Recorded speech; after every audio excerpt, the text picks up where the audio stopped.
I am Netmover Sitan. The Ring arc continues.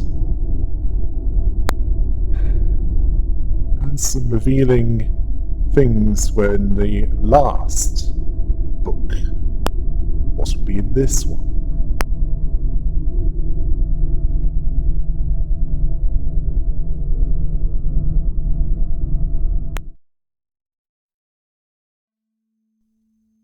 When we last left off, Garnet, Nansiul, Rikoko, and the other two of the fixers that make up the fixer office of Virgilius, the Red Gaze, received a 6mm VHS tape from Lapis, Garnet's friend that he was raised alongside, within that orphanage.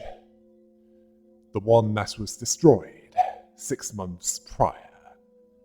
The tape showed a lab where people were being experimented on the orders of a maestro of the ring, one of the fingers, one of the 5 strongest syndicates in charge of the backstreets.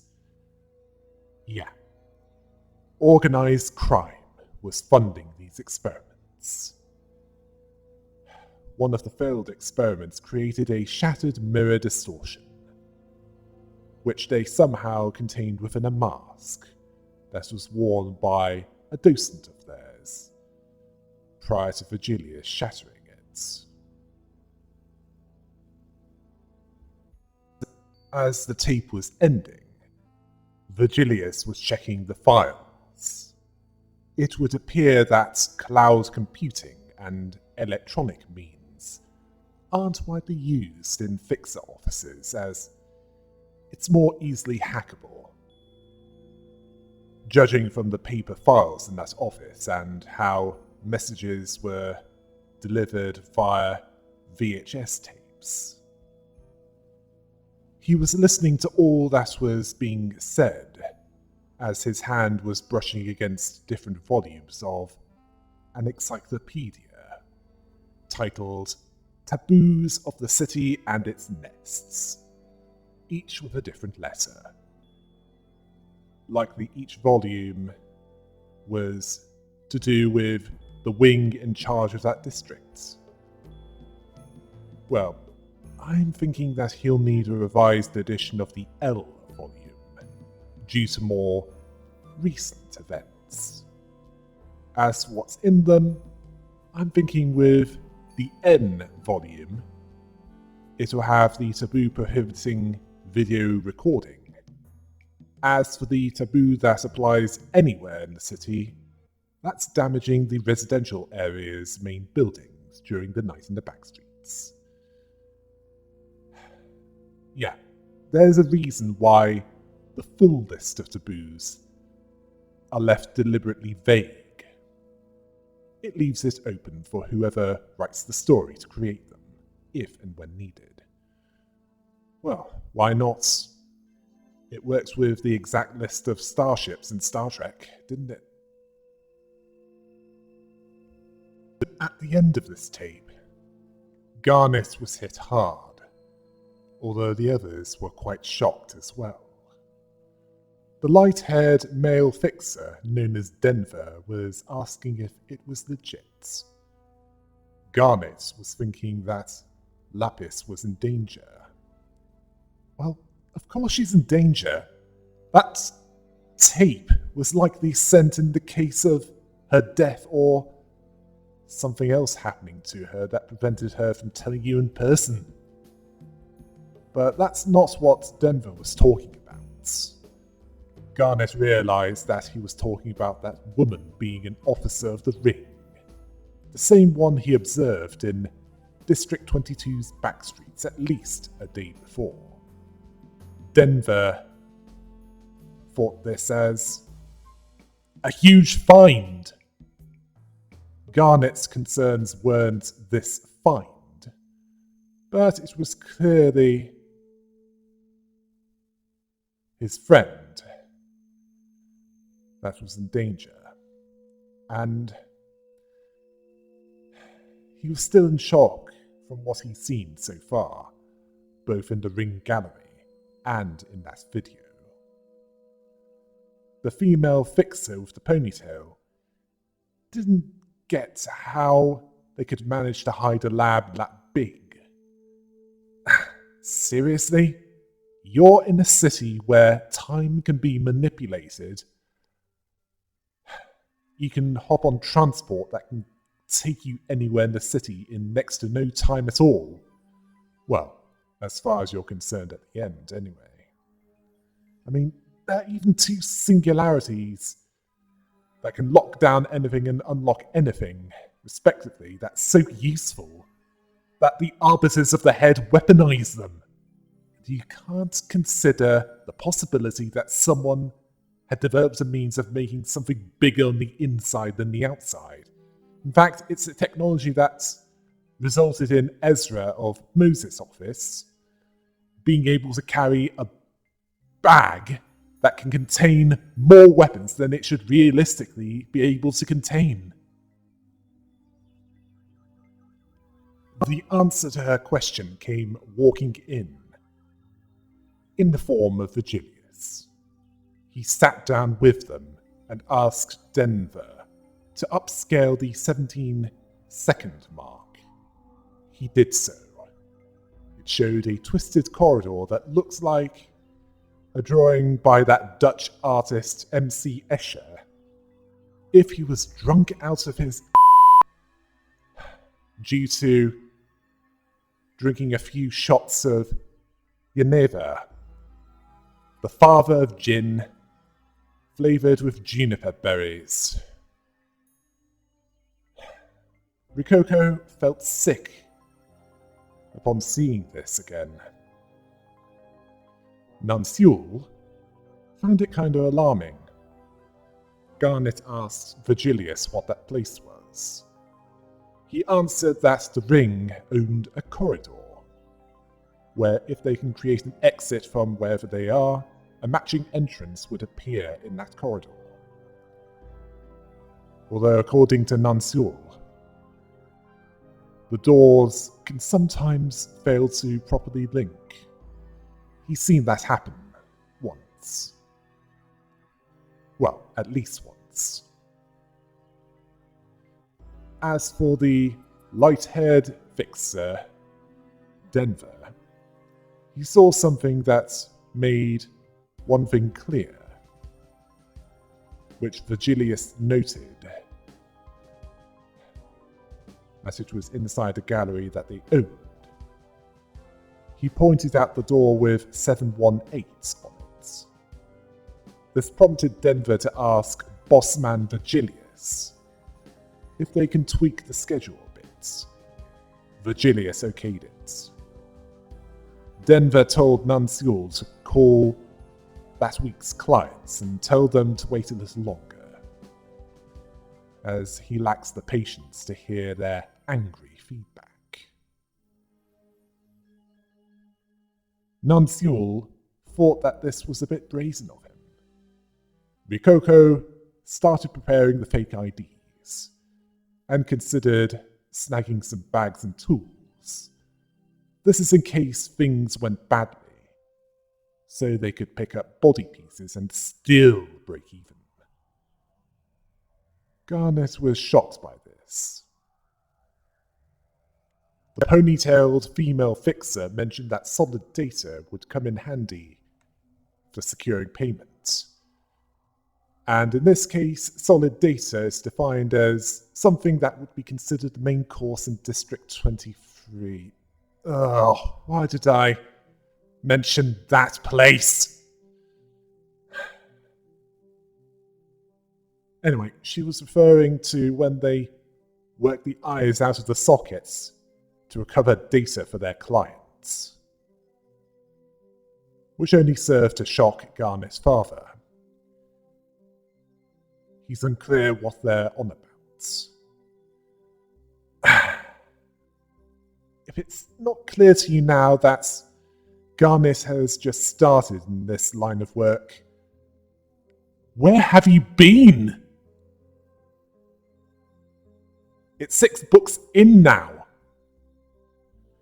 As for what Denver was on about, as Garnet was clearly not familiar with the latest intel. In this case, the hot intel was circulating between a select few wings and Grade 1 fixers, and probably the colour fixers as well. The ring had a singularity that they were allegedly almost done observing. Its origins were unknown, and it's unclear if it was theirs. The details were tight. The footage that they've seen matches up to what they know so far. He then spoke in an almost crazed tone, telling Garnet while gripping onto him that they've struck gold! It'll bring over all the cash cows! Likely referring to increased business for their office, a huge payoff, and possibly promotion.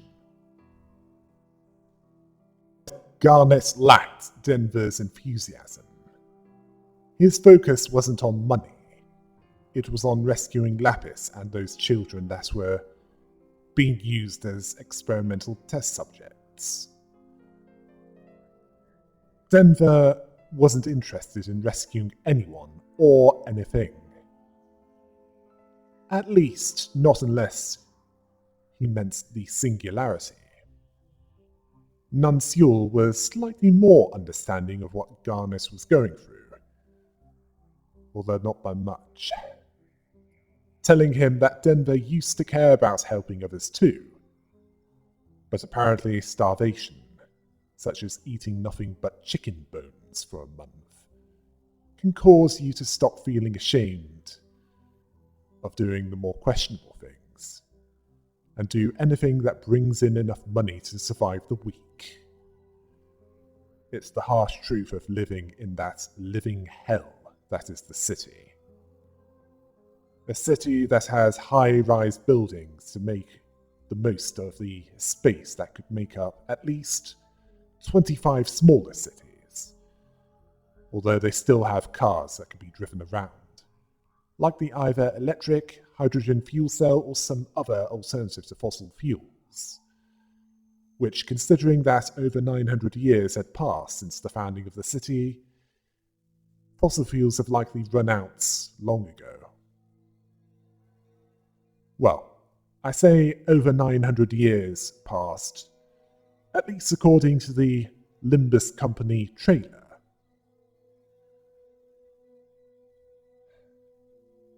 And that's how I was able to figure out the approximate size of it in comparison to the size of most cities in reality.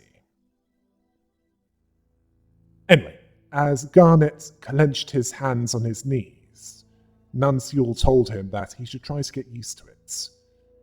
Then he asked Denver where the contact list was. Yeah, Garnet had a rough first day in the field. Yeah, only one day and he's already got PTSD. He asked Virgilius if he agreed with Denver's ideas. Virgilius, the veteran who is a rare case of a fixer actually caring about others that aren't him. He also knew the realities of their profession, and told Garnet that the hells and high waters a fixer goes through. It trains them to best sniff out the scents of potential yields and follows the flow.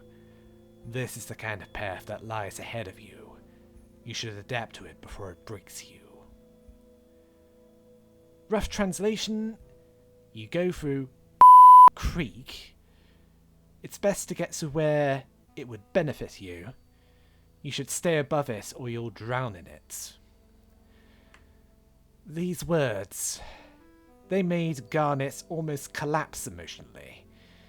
Yeah, he's almost at breaking point. Rikoko asked Virgilius if he was sure that he wanted to bring the rookie Garnet along. She might as well have said, he's more likely to things that for us. Garnet understood it as that, saying that she was right. He struggled to stand up. He had tears in his eyes. Yes, quite a few tears.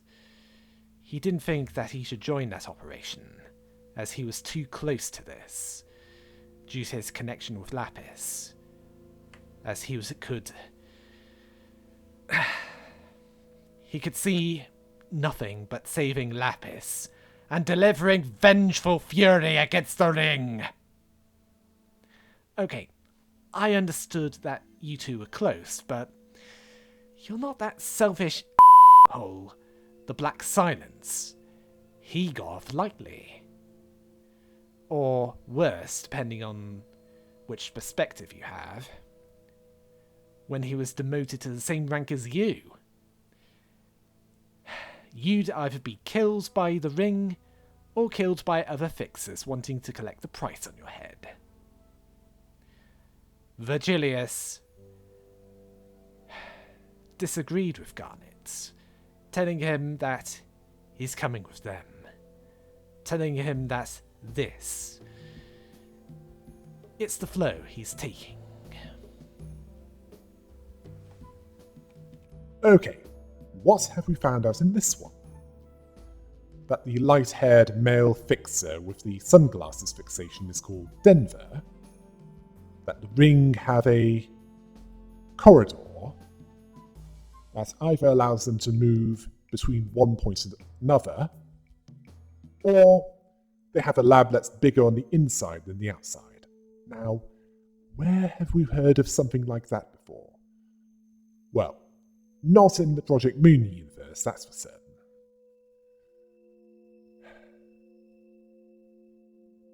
Also, that Garnet is officially part of Virgilius' team, and based on the focus on the information and data, along with Virgilius not being as strong as some of the other colour fixers, this fixer office appears to be affiliated with the Seven Association. As for this singularity, it's starting to sound more and more like the identities mechanic of Limbus Company, or at least an early prototype of it. Yeah, the confirmation is starting to get closer to the source, but it's not entirely confirmed yet. How does Virgilius, Dante, or whoever is in charge of Limbus Company fit into all this? I'm sure it'll make sense eventually.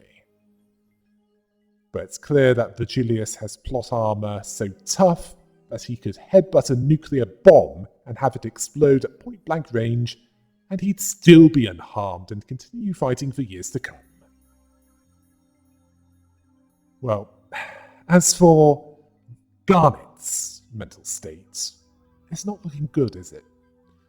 Such strong emotions could result in him either distorting or manifesting EGO, psychoment, or whatever you want to call it. It depends on whether he's honest with himself or lies to himself. Well, if it's the former, then Virgilius might be forced to kill him. Then again, it'll probably be quite a battle if it is the latter, and he's not the most rational at that point.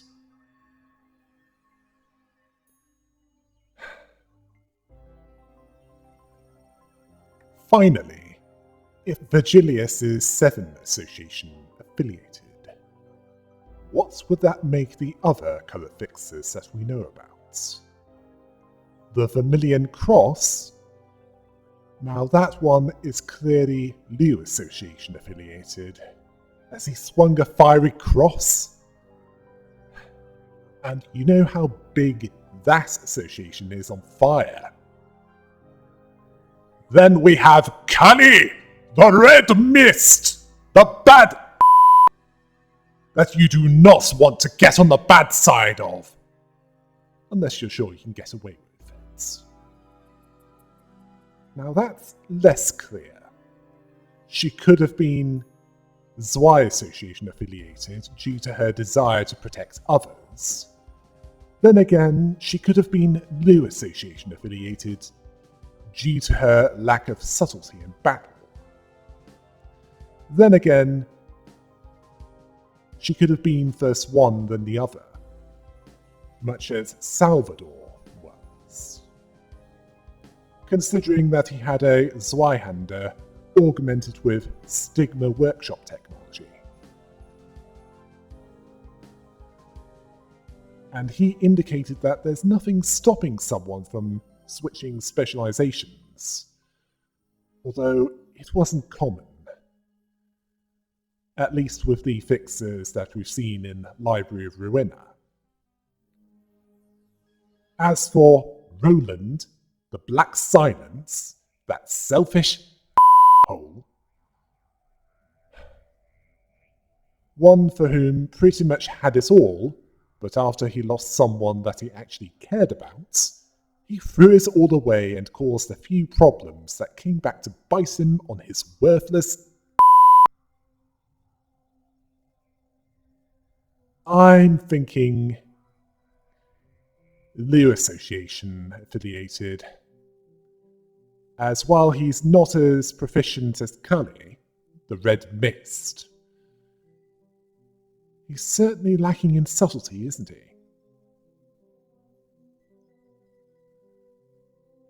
Then we have the Purple Tear. Yeah, Yori. Someone that can think many steps ahead in multiple directions due to her dimensional travel capability.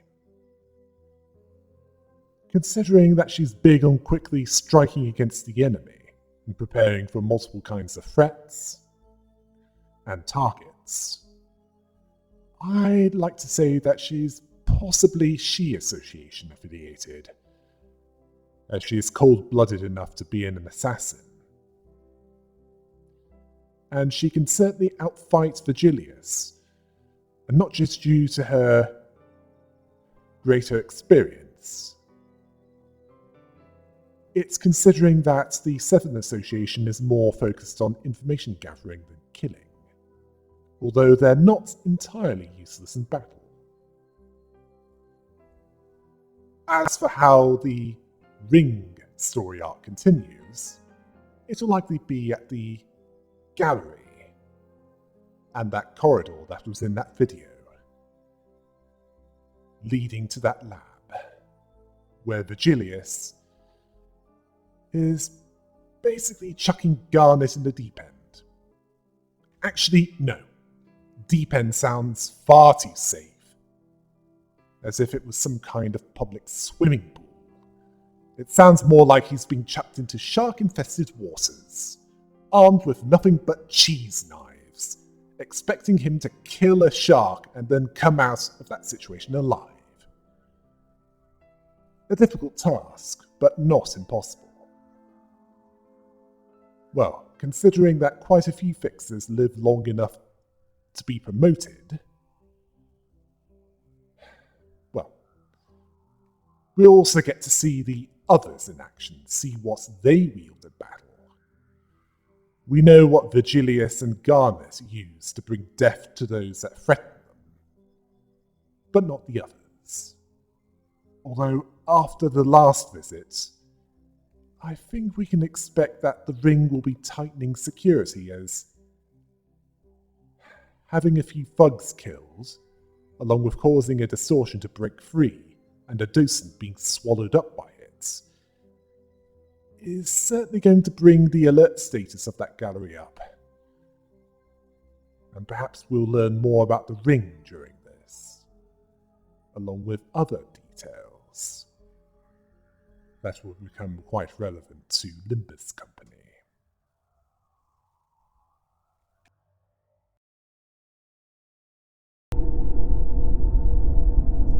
Well, we'll need to wait a little longer before this story arc set in this grim dark universe continues.